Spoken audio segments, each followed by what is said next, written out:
One corporal, 150 Wehrmacht troops. What he did in 1 hour socked the whole army. The barrel locked. A Browning automatic rifle is 19 pounds of walnut and steel, and when you feed it enough, 30-06 in enough hurry, the gas tube fouls, the chamber cooks, and the bolt refuses to close. There is no user-changeable barrel. There is nothing you can do with it. You put it down and you find another weapon. Corporal Charles E. Kelly, U.S. Army, 22 years old, red-headed, thin-faced, freckled, from the north side of Pittsburgh, put the bar down against the storehouse wall. He picked up a second one. Outside the open window in the terraced vineyards above the Selle River, a German company was climbing toward him for the fourth time in 6 hours. Behind him, in the storehouse, were the wounded in the ammunition dump and the flank of an entire American regiment. If the storehouse fell, the flank rolled. If the flank rolled, the beachhead cracked. If the beachhead cracked, Operation Avalanche, the first Allied army on the European mainland since 1940, would have to go back into the water. So Kelly opened fire with the second bar, and 40 minutes later, the second barrel locked. Before the storehouse, before Salerno, before the war, there was a house in Pittsburgh with no running water. Charles Edward Kelly was born on September 23, 1920, on the north side of Pittsburgh, into a family of 9 children. 7 of them were boys. All 7 would eventually be in uniform. The house had no electricity, it had no toilet. The Kelly children slept in the attic. He dropped out of school young. He fell in with a street gang. He was arrested for brawling, for fighting, and never convicted, because the north side of Pittsburgh in the 1930s did not convict boys like Charles Kelly for using their fists. He worked odd jobs. He learned to shoot on rats in the alleys. His mother called him Charlie. Everyone else eventually called him something else. In June 1942, 6 months after Pearl Harbor, he walked into a recruiting office in Cambridge Springs, Pennsylvania, and enlisted in the United States Army. He was 21 years old. His service number was 671. By every prediction the Army made about him on paper, his schooling, his record, his temperament, Charles Kelly was going to be a difficult private, a brawler, a rebel against spit and polish. Not officer material, not NCO material. Certainly not the face of anything. The Army sent him south to Texas. The 36th Infantry Division wore a T-patch on the shoulder, a khaki-colored arrowhead with a green T for Texas. It was a National Guard outfit, federalized on November 25, 1940, and it trained for 2.5 years before it ever fired a shot in anger. Texas, Louisiana, North Carolina, Florida. Then in April 1943, it shipped out of New York and arrived in North Africa. Arzu, Algeria, Rabat, Morocco. It did not fight in Sicily. It sat and it trained and it waited. On September 3, 1943, Italy surrendered, secretly. On September 8th, the surrender was announced publicly, and the Germans, who had been expecting exactly this, executed fall acts. They seized every Italian position that mattered. On September 9th, 1943, at H hour, the 36th Infantry Division waded ashore at Paestum in the Gulf of Salerno under German fire. They were the first American combat division to land in continental Europe in the Second World War. The 141st Regiment and the 142nd Regiment led. The 143rd, Kelly's Regiment, followed into the beachhead through the day and into the night. Lieutenant General Mark W. Clark, commanding the U.S. Fifth Army, had overruled his naval commander and refused a pre-invasion bombardment. He wanted surprise. He did not get surprise. The Germans saw the Texans coming. From the first hour, the beach was under machine gun fire, artillery, and Stuka runs. Corporal Kelly came off a landing craft carrying a Browning automatic rifle and 40 pounds of magazines. He dog-trotted forward. He passed a dead American lying peacefully in the sand, rifle beside him. He looked away and he told himself, in a voice he would later repeat to a Time reporter, "Don't let that worry you." He jumped into a drainage ditch and kept moving. 4 days later, he would be famous. But on the 9th of September, in the drainage ditches south of Paestum, he was just one more corporal in one more rifle company, moving inland. By September 11, the 142nd Infantry had taken Altavilla, a small, terraced, vine-covered town on a mountain about 10 miles inland from the beach. On the 12th, the Germans took it back. The high ground around Altavilla, designated Hill 424, Hill 315, in the ridges above the Sele, controlled visibility over the entire Salerno plain. Whoever held those hills held the beachhead. On September 13, 1943, listen again, Clark's Fifth Army was in serious trouble. The German counterattack cut the American line in half and drove toward the sea. 3 separate American soldiers would earn the Medal of Honor for actions on that single day. Kelly was one of them. His citation in the language of the Congressional Medal of Honor Society is precise. On 13 September 1943, near Altavilla, Italy, CPL, Kelly voluntarily joined a patrol which located and neutralized enemy machine gun positions. That is the first volunteer. He went out on a patrol with a bar, found the German machine guns that were pinning L Company, and helped kill them. After this hazardous duty, he volunteered to establish contact with a battalion of U.S. infantry, which was believed to be located on Hill 315, a mile distant. He traveled over a route commanded by enemy observation and under sniper, mortar, and artillery fire. And later he returned with the correct information that the enemy occupied Hill 315 in organized positions. That is the second volunteer. He walked alone a mile up a road that was under direct German observation to find an American battalion that turned out not to exist. The hill was held by Germans in organized positions. And he walked back with the correct answer. Immediately thereafter, CPI, Kelly, again a volunteer patrol member, assisted materially in the destruction of 2 enemy machine gun nests under conditions requiring great skill and courage. That is the third volunteer. Same day. 2 more MG nests, both destroyed, and then his ammunition ran out. He asked his platoon leader if he could go back to the ammo dump, the regimental flank ammo dump, and refill. Permission granted. He walked to the dump.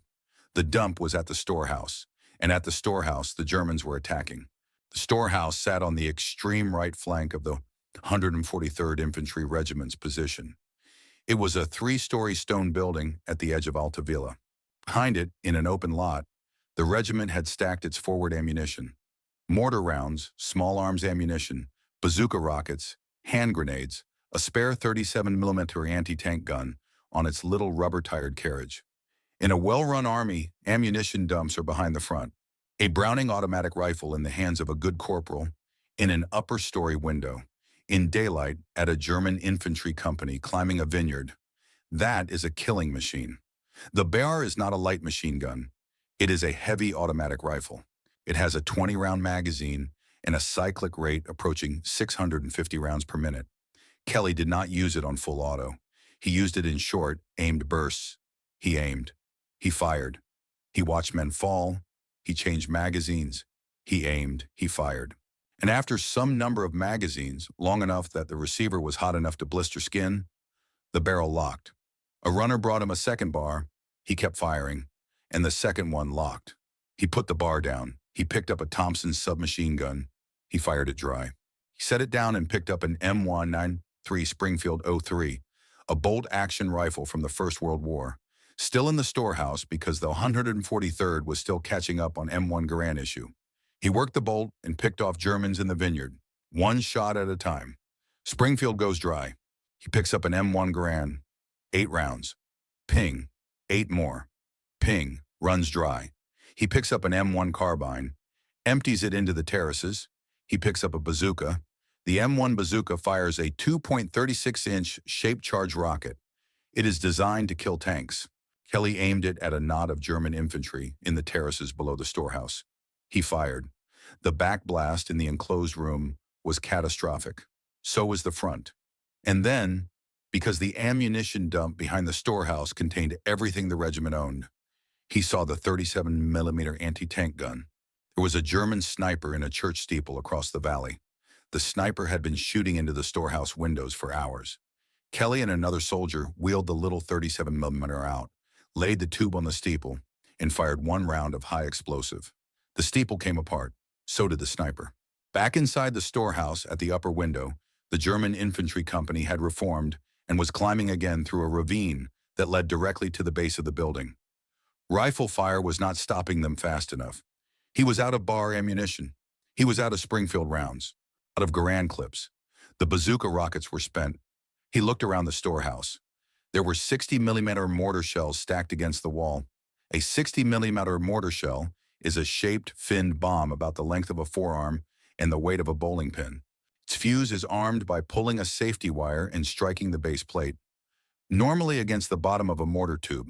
It is not, in any regulation, a hand weapon. Kelly pulled the safety wire on the first shell. He struck the fuse against the windowsill, and he pitched the shell, underhanded, out and down, into the ravine. It detonated on impact in the middle of the German infantry. He pulled the wire on the second shell. He pitched it. Third, fourth, fifth. The Armory Life notes only 2 Medal of Honor actions in all of the Second World War in which an American soldier used 60mm mortar shells as improvised hand grenades. Kelly's was one of them. When the mortar shells ran out, he threw the fragmentation grenades. When those ran out, he went downstairs. In the kitchen of the storehouse, Kelly found 4 eggs. He cracked them into an empty C ration can, and he swallowed them raw. He found a bottle of champagne, abandoned by whichever Italian family had lived in the storehouse before the war came for their town, and he drank from it. He would later tell a reporter it tasted like soda pop. He set the bottle down. He picked up a rifle. He shot a German sniper out of a tree. He drank a little more champagne. Then he went back upstairs to the window. By full morning on September 14th, Kelly's detachment in the storehouse had held long enough. The 143rd Infantry Regiment was pulling back, tightening the line, reorganizing for the counterattack that would retake Altavilla 2 days later. The order came to withdraw. They needed someone to cover the withdrawal. Kelly volunteered, the 4th time, if anyone was counting. He kept firing from the window while the wounded were carried out the back. He kept firing while the last of L Company's ammunition was disassembled and destroyed in place so the Germans could not use it. He kept firing until the last man out signaled him from the tree line. Then he came down the storehouse stairs, walked out the back door, and rejoined his company. The New York Times obituary would later say, with reasonable historical shorthand, that he single-handedly fought off a German platoon, enabling his own detachment to withdraw safely from Altavilla. That is the compressed version. The uncompressed version is the weapon chain in Chapter 5. American combat reports credited him with approximately 40 enemy killed across the action. The number came from body counts in the ravine below the storehouse. Some of those bodies had shrapnel from 60mm mortar shells that had never been fired from a tube. That night on the ridge above Altavilla, Corporal Kelly rolled into a blanket and slept. On the 15th of September, HMS Warspite, the Royal Navy's grand old battleship, launched in 1913, blooded at Jutland, arrived off the Salerno coast and put 15-inch shells into the German ammunition dumps around Altavilla Silentina. The German counterattack broke. The Salerno beachhead held. Naples fell on October 1st. The war moved north. Kelly moved with it.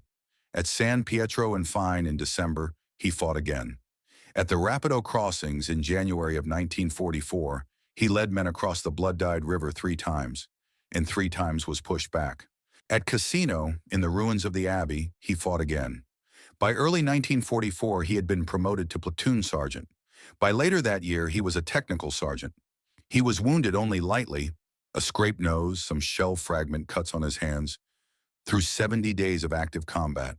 On February 18, 1944, in a ceremony somewhere in the Mediterranean theater, Lieutenant General Mark W. Clark, commanding the U.S. Fifth Army, hung the Medal of Honor around the neck of Technical Sergeant Charles E. Kelly. He was the first enlisted man of the Second World War to receive it. He was the first Medal of Honor of the European Theater of Operations. D-Day was still nearly 4 months away. On March 20, 1944, Time magazine put him in a cover story. The fellow infantrymen who had watched him at Altavilla and at San Pietro and at the Rapido had a name for him by then. They called him Commando Kelly, and sometimes the one-man army. He went home to a parade. Pittsburgh threw him a homecoming, ticker tape, brass bands, the mayor's platform, war bond speeches. The kid from the house with no plumbing rode down Fifth Avenue in an open car. He sold war bonds. He shook the president's hand. He wrote, or had ghostwritten for him, an autobiography called One Man's War. He was photographed with movie stars. And then the war ended, and the parades ended, and the country moved on. Charles Kelly, Technical Sergeant U.S. Army Medal of Honor, the first enlisted man of the Second World War to wear it, discharged in 1945, went back to Pittsburgh. He worked as a house painter. He drank. He married. He was widowed. He remarried. He drank more. His marriages did not last. his money did not last. In the 1950s, a newspaper found him working as an obscure self-employed contractor on the north side, painting the same kind of houses he had grown up in. He did not talk much about the storehouse. When he did, to Dwayne Schultz, to Michael Hull, to the Pittsburgh Press, he did not brag. He described the weapons the way a mechanic describes a broken tool. The barrel locked, so I picked up another one. That one locked too, so I picked up the Tommy. On January 11, 1985, Charles E. Mando Kelly died at the Veterans Administration Hospital in Pittsburgh, following complications from bowel surgery. He was 64 years old. He was buried at Highwood Cemetery on a hill above the north side of Pittsburgh, a mile roughly from the house he had grown up in. The first Medal of Honor of the European Theater of Operations went to a boy from a house without running water. He fought a German company with 9 different weapons, and when the 9th ran out, he armed a mortar shell with his hand and threw it out a window into a vineyard in Italy. He did it 3 times in one day, and again the next morning before breakfast, which when it came was 4 raw eggs and a swallow of somebody else's champagne. He held the rear of a storehouse on the extreme right flank of a regiment that would otherwise have folded. He was 22.